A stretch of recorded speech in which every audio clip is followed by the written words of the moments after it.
Hi guys, so I thought I'd go over the use and production of green sand for casting, which I've been doing for a while. So this is 10% bentonite clay, which I'm using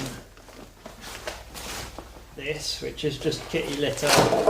It's from Lidl. When you get it, it's quite granulated. So I then use an old one of these, which is just a liquidizer, to make it into a fine powder. So you got your clay, the rest is literally just very fine beach sand that's washed, mixed up. So once you've got that mix and you mix it up nicely, you can sieve it together a little bit.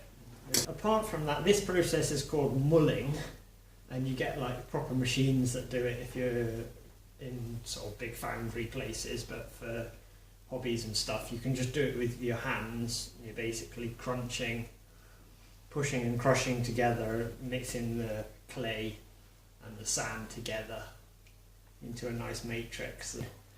To check the moisture content of it, mush it about a bit. Well, you're going to be doing a lot of that to mix the ingredients together.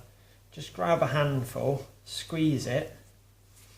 Your hand should come away reasonably clean. If it doesn't, if it's always leaving like sort of clayish residue on your hand, it's probably either too wet or there's too much clay in the mix. And you should be able to make a kind of sausage a bit like this, that doesn't just fall apart. And then to test that, break it, and it should leave a fairly clean break without dropping and crumbling much. So I'd say I'm nearly right with this moisture content. I think it could do with a slightly more moisture. It's pretty good. I err on the side of a tiny bit too much, which is not the conventional wisdom. Conventionally they say air on not enough, because you can never, like, it's quite hard to take moisture out. Obviously you have to leave it to dry, but it's easy to put more in. So as you're producing it, yeah, put it in slowly.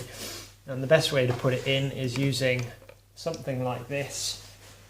Create your nice, this is why a tub like this is useful, because you can dampen down this whole big surface area. Let's do another test. Get myself a sausage. So you crunch it up nice and tightly. Get yourself one of these. It's holding together okay. Breaks fairly cleanly.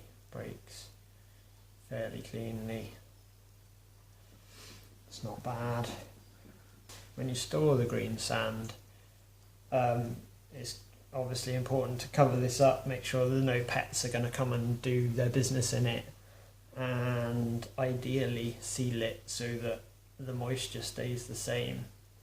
So after you do your cast, you add a little bit more moisture just to replace what's been evaporated by the hot aluminium.